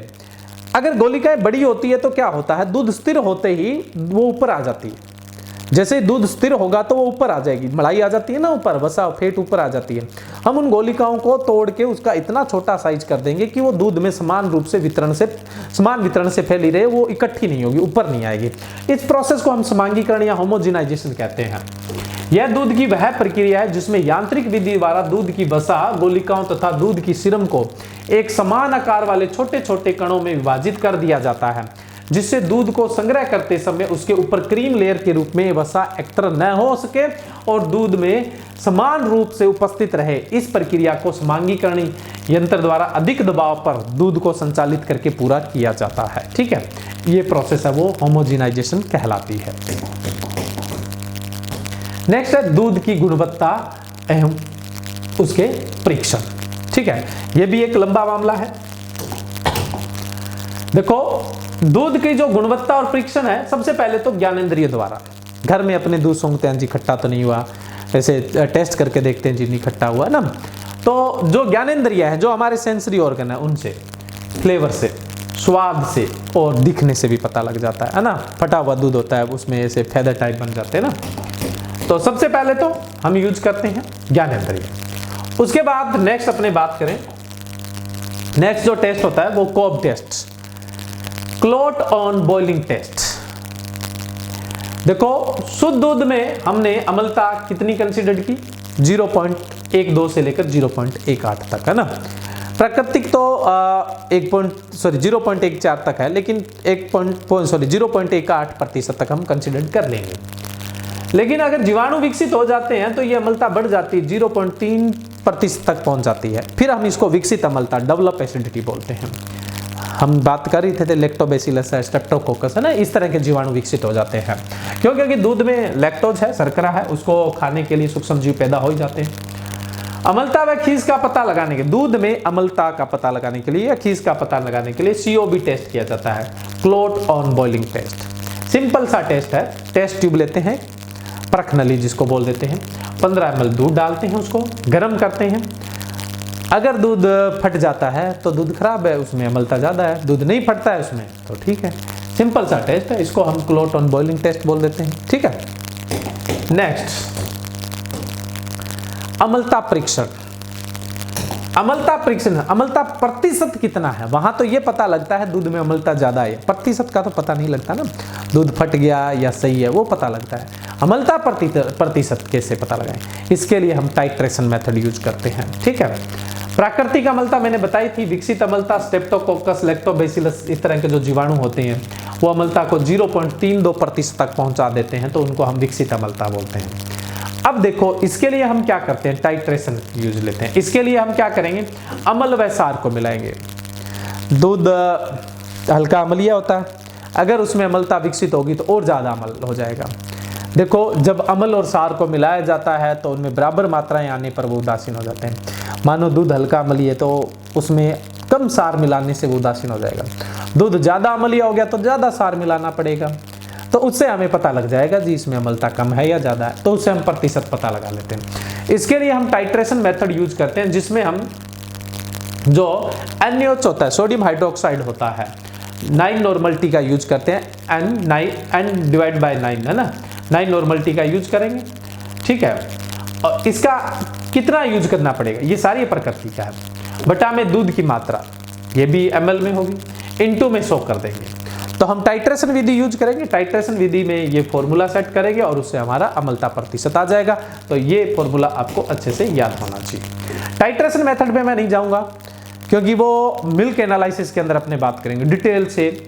जो एनालिटिक मेथड है, परीक्षण की जो विधियां, परीक्षण की जो विधियां हैं उनकी डिटेल से डिस्कस तो अलग से होगी ना, इस लेक्चर में तो नहीं कर सकते। दूध का वसा परीक्षण, एक तो होता है आयतनमितीय विधि। आयतनमितीय विधि कैसे पता लगाया जाता है? देखो, वसा होती है वो हल्की होती है, वसा का जो अपेक्षिक घनत्व होता है वो 0.93 होता है, वहीं दूध का 1.028 से लेकर 1.032 होता है। ठीक है, तो दूध जो वसा है उसका आयतन ज्यादा होगा और जो दूध है उसका आयतन कम होगा। ठीक है, उस आधार पे अपने एक गर्बर विधि काम में लेते हैं, एक बेबोक विधि काम में लेते हैं। सबसे जो प्रचलित है वो कौन सी विधि प्रचलित है? गर्बर विधि है, वो सबसे ज्यादा प्रचलित है। नेक्स्ट दूसरा है भारमितीय विश्लेषण विधि, यानी वेट बेसिस है, ये वॉल्यूम बेसिस है, ये वेट बेसिस है।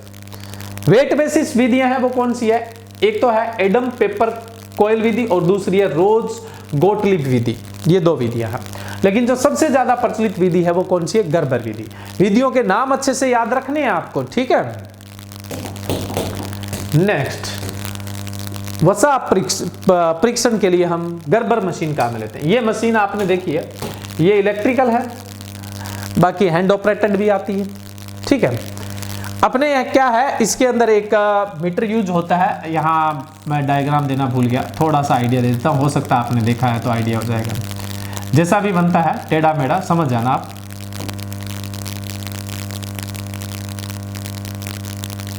ये आगे एक बल्ब सा बना होता है इसमें, ये इस तरह का ब्यूटारोमीटर बना होता है।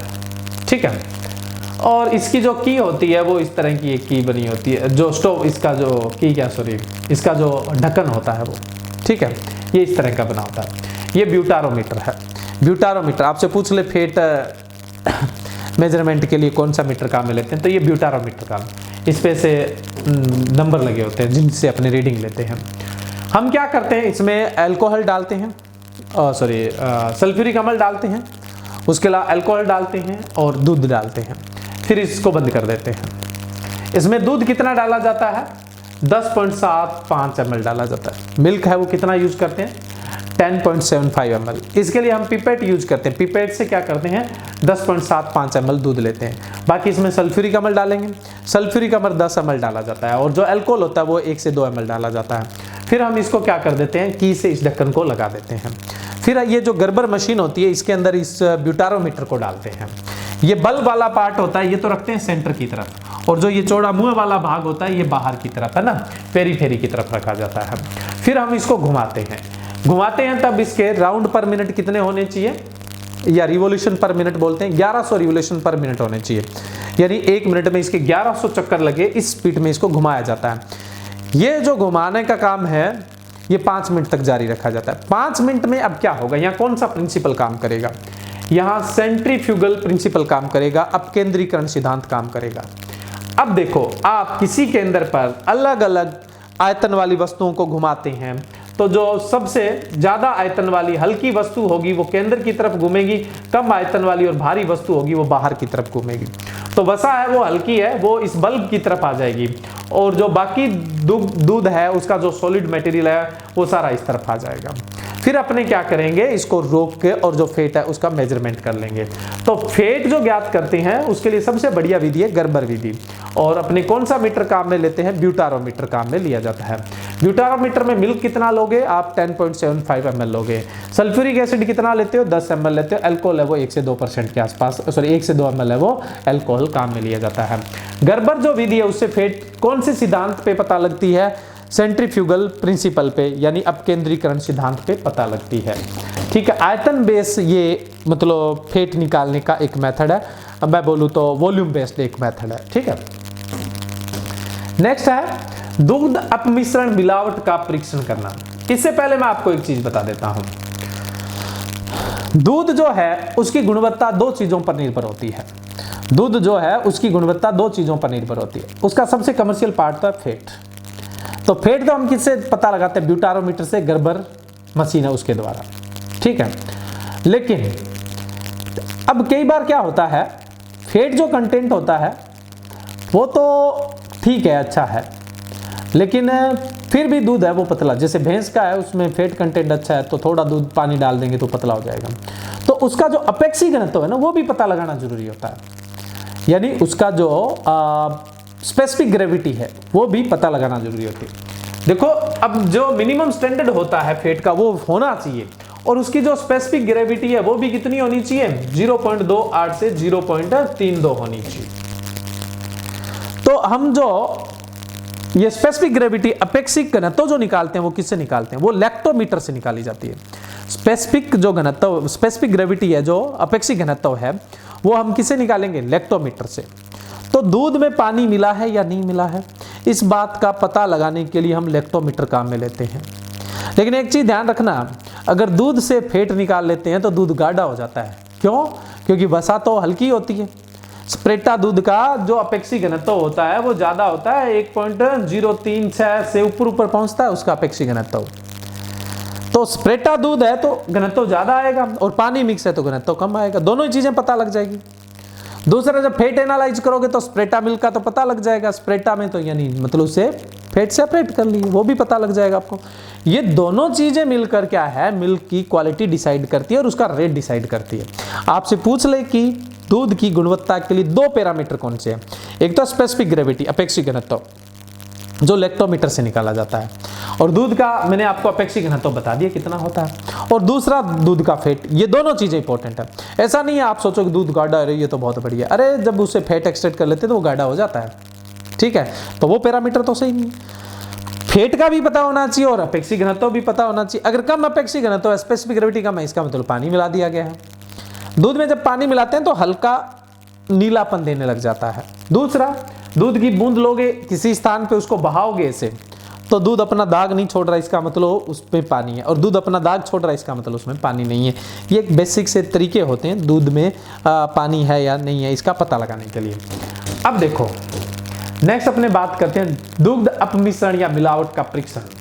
मिलावट परीक्षण, मिल्क अडल्ट्रेशन का पता लगाने के लिए कौन से अपने एक्सपेरिमेंट करते हैं। दूध में पानी मिलावट की जांच, testing of added water in milk. दूध में पानी मिला दिया, स्वास्थ्य पे कोई प्रभाव नहीं पड़ेगा, जेब पे प्रभाव पड़ेगा सारे का सारा। दूध के दाम दे रहे हैं और पानी पी रहे हैं, है ना, तो ये दिक्कत आ सकती है। बाकी स्वास्थ्य पे कोई प्रभाव नहीं पड़ने वाला। मैंने अभी बताया था दूध में पानी मिला या नहीं है, इसके लिए हम लैक्टोमीटर यूज करते हैं। हल्का नीलापन आ रहा है इसका मतलब पानी है।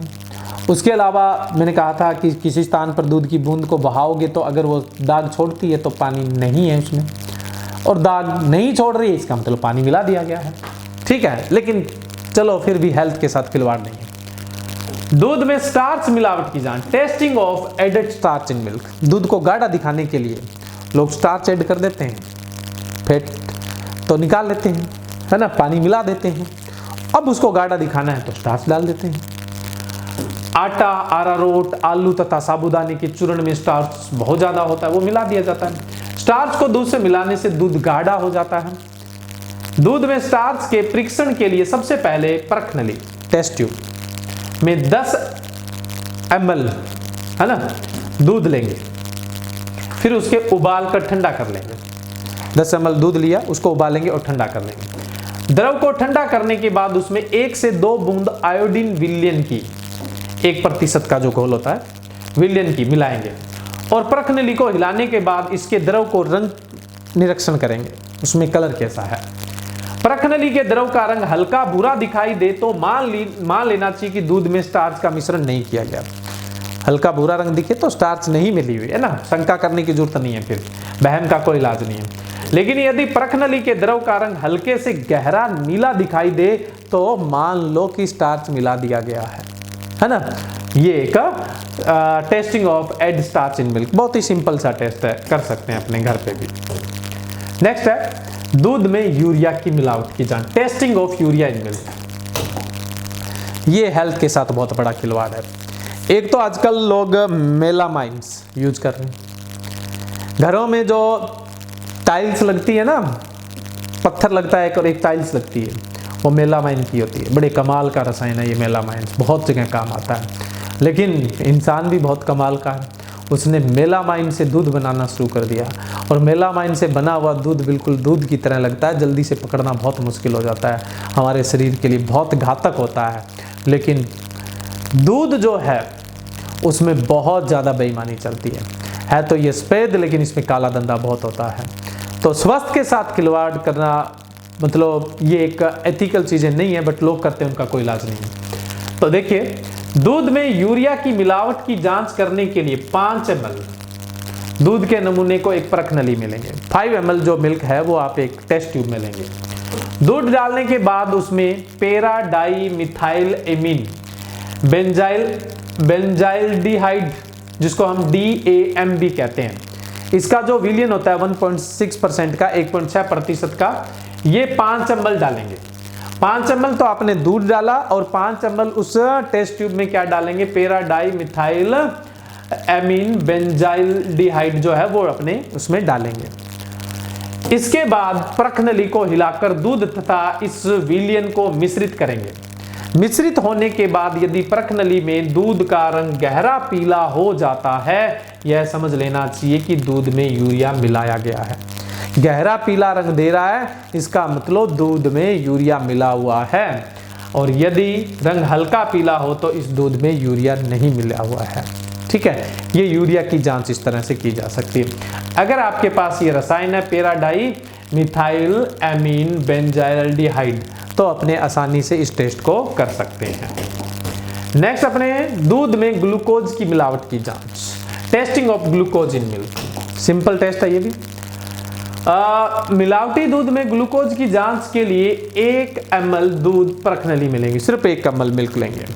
फिर इस परख नली के दूध में 1 ml बोरफाइड रसायन डालेंगे और 3 मिनट के लिए अवधि को उबलते हुए पानी में बॉइल्ड वाटर के अंदर रखेंगे।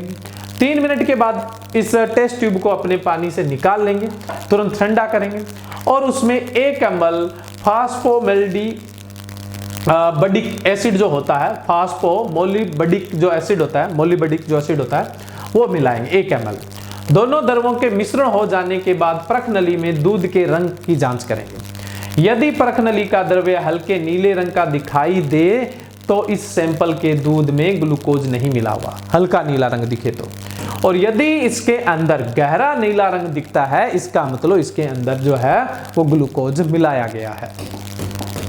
नेक्स्ट अपने बात करें दूध में चीनी मिलावट का पता कैसे लगाएंगे। Testing added sugar in milk. एक टेस्ट ट्यूब में अपने 10 ml दूध के नमूनों को लेंगे, उसमें 1 ml सांद्र हाइड्रोक्लोरिक एसिड तथा 100 मिलीग्राम रिसार्सिनोल फ्लेक्स है वो मिलाकर 10 मिनट तक उबलते पानी में परख नली को रखेंगे। 10 मिनट बाद परख नली के द्रव की जांच करें।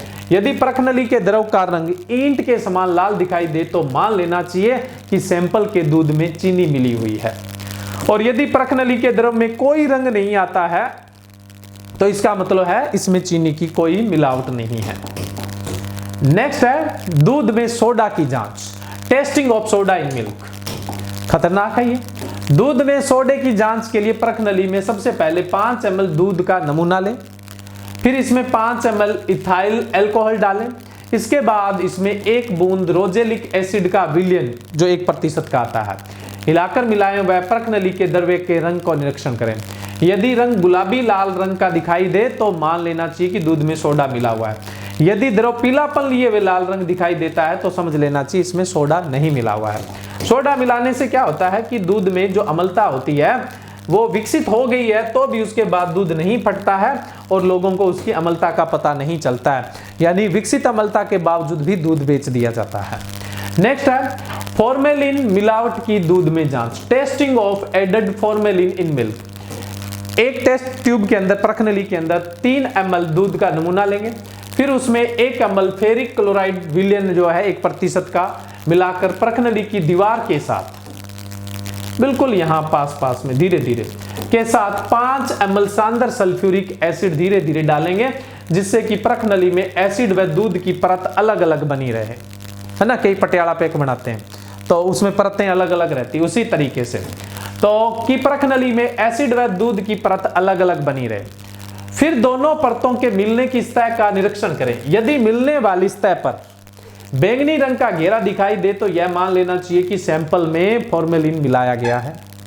और जहां पर ये अपने सांद्र सल्फ्यूरिक एसिड जो सल्फ्यूरिक अम्ल मिलाया था और उसके अंदर जो दूध है इन दोनों की जहाँ जुड़ाव हो रहा है वहाँ पे कोई रंग दिखाई नहीं दे, इसका मतलब फॉर्मेलिन मिलावट नहीं है। और बैंगनी रंग दिखाई दे, इसका मतलब उसमें क्या है, फॉर्मेलिन की मिलावट होती है।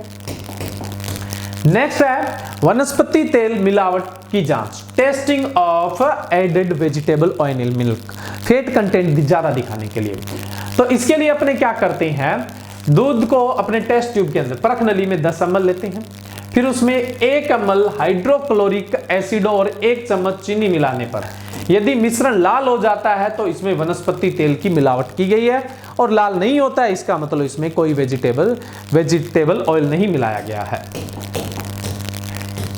कृत्रिम दूध की जांच, टेस्टिंग ऑफ सिंथेटिक मिल्क, ये खतरनाक होता है, जैसे मेलामाइन का है, या फिर आजकल लोग क्या है जो अपमार्जक होते हैं या फिर ये जो डिटर्जेंट वगैरह होते हैं इनसे दूध बनाते हैं, जो हमारे हेल्थ के लिए बहुत खतरनाक होता है, बहुत ज़्यादा खतरनाक होता है। कृत्रिम दूध के लिए जांच, रसायन और प्राकृतिक दूध में साबुन की तरह की चीज़ों को मिलाकर बनाया जाता है, जो मैंने बताया मेलामाइन से, अपमार्जक है, इनसे दूध बनता है ना। वैसे तो इनका अपने जो स्वाद होता है उससे ही पता लग जाता है, दूध का जो स्वाद होता है, लेकिन लोगों को शुरू से ही मिलावटी दूध मिल रहा है, स्वाद वो पता ही नहीं लग पाता कि दूध का स्वाद कौन सा है। वैसे तो अपने इनको ऑर्गेनोलेप्टिक जो टेस्ट होता है, यानी स्वाद से, सुगंध से पता लग जाता है, फिर भी इसके लिए अपने और भी टेस्ट होते हैं। अगर आप फिजिकली कोई टेस्ट करना चाहते हैं तो ऐसे दूध को अगर आप अंगुलियों से रगड़ोगे तो उसमें चिकनाहट आ जाएगी, दूध को ऐसे ऊपर से बर्तनों में गिराओगे तो उसमें झाग उत्पन्न हो जाएंगे, बहुत ज़्यादा झाग उत्पन्न हो जाएंगे, जैसे अपमार्जक साबुन वगैरह के या फिर जो डिटर्जेंट वगैरह होते हैं उस तरह के झाग दिखने लग जाते हैं। तो समझ जाओ कि वो दूध है वो बिल्कुल सिंथेटिक है, उसमें नेचुरल जैसा कुछ नहीं है। उसके अलावा जब गर्म करते हैं तो दूध पीले रंग का हो जाता है, इस तरह का जो दूध होता है ना उसको जब गर्म करते हैं तो पीले रंग का हो जाता है। इस दूध को बनाने में डिटर्जेंट का उपयोग होता है, जिसके परीक्षण के लिए एक परख नली में 5 मिलीलीटर, अब अपने परख नली के थ्रू टेस्ट करें तो इसमें 5 मिलीलीटर रासायनिक परीक्षण करें तो, केमिकल एनालिसिस करें तो 5 ml आप दूध को लोगे परख नली के अंदर, टेस्ट ट्यूब के अंदर, 2 बूंद उसमें ब्रोमोक्रिसोल पर्पल के घोल डालकर उसको हिलाएंगे। अगर रंग हल्का नीला हो जाता है तो दूध में डिटर्जेंट के मिलाए जाने की पुष्टि हो जाती है, बीच में डिटर्जेंट मिला हुआ है। इसके अलावा कृत्रिम दूध में यूरिया भी होता है तो भी इसका पता लग जाता है। जैसे ही इसमें नीला रंग आ गया तो समझ लो कि ये दूध है, ये कृत्रिम रूप से तैयार किया गया है, इसे यूरिया का भी पता लग जाता है। सिर्फ क्या करना है आपको, 5 ml जो मिल्क है उसको टेस्ट ट्यूब में लेना है, उसमें 2 बूंद जो है ब्रोमोक्रिसोल पर्पल जो इंडिकेटर आता है वो लेना है, और उसके बाद आपको सिर्फ रंग का एनालिसिस करना है, कलर एनालिसिस करना है भी, हाँ इसमें हल्का नीला है, इसका मतलब पक्की मिलावट है, डिटर्जेंट वगैरह या कुछ कृत्रिम चीज इसमें डाली गई है। इससे यूरिया का भी आप जांच कर सकते हो, यूरिया की भी जांच हो जाती है। तो ये अपना जो मिल्क डे था, वर्ल्ड मिल्क डे था, उसी दिन अपने मिल्क से रिलेटेड पूरे का पूरा टॉपिक है वो कंप्लीट किया है। कोई भी आपका एग्रीकल्चर कॉम्पिटिटिव एग्जाम है तो मिल्क के टॉपिक से इससे बाहर एक भी आपका क्वेश्चन नहीं जाने वाला। Thank you.